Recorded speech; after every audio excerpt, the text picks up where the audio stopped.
Sveiki. Atvykę į Kaišiadorių Algirdo Brazausko vidurinę mokyklą. Pristatom Austėją. Susipažinkim. Taip, pristatome visiems jums Austėją, dar vieną nuostabią aštuntokę, kuri yra mūsų laidoje. Protinga, gudri, nuostabi. Susipažinkime, užeikime į mokyklą. Tadam! Na tai Austėja, dabar visa tiesa apie tave. Na, esu Austėja, iš Kaišiadorių Algirdo Brazausko vidurinės mokyklos. Laisvalaikio turiu daug draugų. Šiaip žaidžiu bridžą, skaitau knygas. Čia išgirdau, žaidži ką tokį bridžą? Kas tai yra? Tai yra kortų žaidimas. Kortų žaidimas, tai jau yra azartiškas žaidimas, taip? Ne azartinis, tai žinoma, jį galima lošti ir iš pinigų, tačiau mes to nebuvom mokyti. Tai tiesiog yra loginis žaidimas. Žaidžiant bridžą galima ieškoti iš sunkių padėčių išeičių. Seniai žaidži bridžą? 3 metus kažkur. Kas tave išmokino? Treneris Saulius Sinkevičius. Netgi ėjai kažkokį bridžo klubą? Būrelis buvo tiesiog ir visi ten rinkomės. Štai taip apsuptas Austėjos draugų, nuostabių, jaučiuosi tikrai kaip aštuntokas. Taigi, kokia yra Austėja? Labai draugiška, protinga, linksma. Užsispyrusi ir bet kokią kainą siekia savo užsibrėžto tikslo. Manau, kad visi klasiai pasitikė pilnai jos jėgomis. Daug šypsosi. Kažką rašai pati? Nelabai, kartais rašau mokyklos laikraštį. Bet ir pati kartais laisvalaikiu, ką nors parašau per nesąmonę. Kas per laikraštis mokyklos? Nepriklausomas, Kaišiadorių Algirdo Brazausko vidurinės mokyklos laikraštis Rašaluoti pirštai. Kodėl Rašaluoti pirštai? Tiesiog įdomus pavadinimas. Vis dėlto mokiniai esam, visi rašaluojam pirštus, todėl pavadinimas.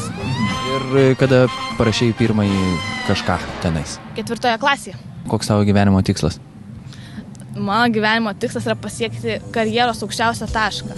Tai jeigu, studijuoti tarptautinius santykius, tai labai norėčiau tapti ambasadore Lietuvos. Kokioj šalyje? Būtų gerai Šveicarijoje. Austėja, nesvarbu, ar tu laimėsi ar ne, bet svarbiausia, kad tau sektųsi meilėje. Linkiu tau didelės šypsenos ir jokio jaudulio. Būkit toliau tokia linksma ir sužavėk visų savo šypseną. Ruduo rudenėlis ir vėliai pas mus.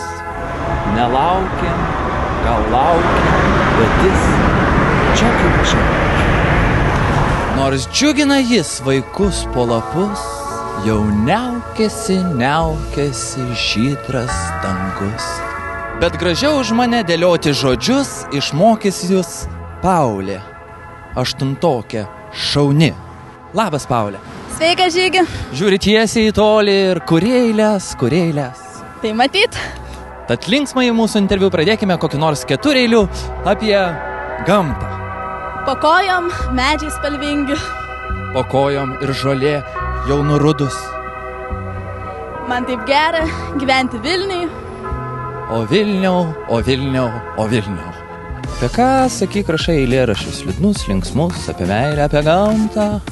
Žinokit, pačius įvairiausius. Daugiausia taip pat apie gamtą, dabar kai ruduo pradėjau apie rudenį kažkaip daug rašyti. Šiaip rašau apie draugystę, meilės kol kas neliečiu tokios temos. Na gerai, draugai, draugužiai Paulės, porą žodžių visi pasakykime apie jūsų draugę, klasiokę Paulę.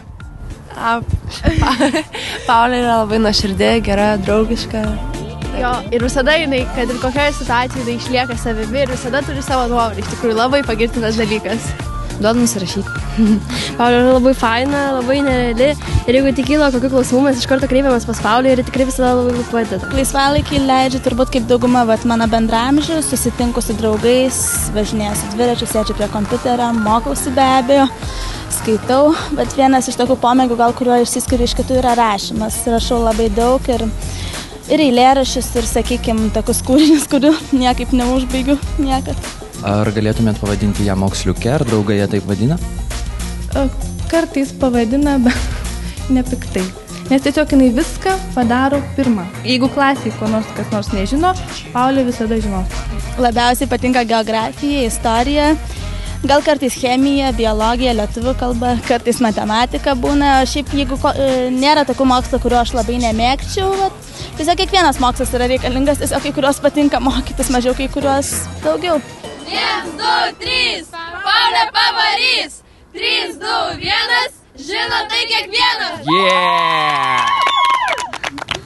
O dabar šį šaunų interviu baigime improvizuotų 4 eilių. Tu pradėk. Ruduo ir medžių lapai krenta. Rugsėjas jau visai ant nosies. Šį šaunų vakarą važiuojame mes į gamtą. Ir ten nuo dūsų kastų kasysim nosis. Keturėlis viskas. 4 geilutės operatorių viskas.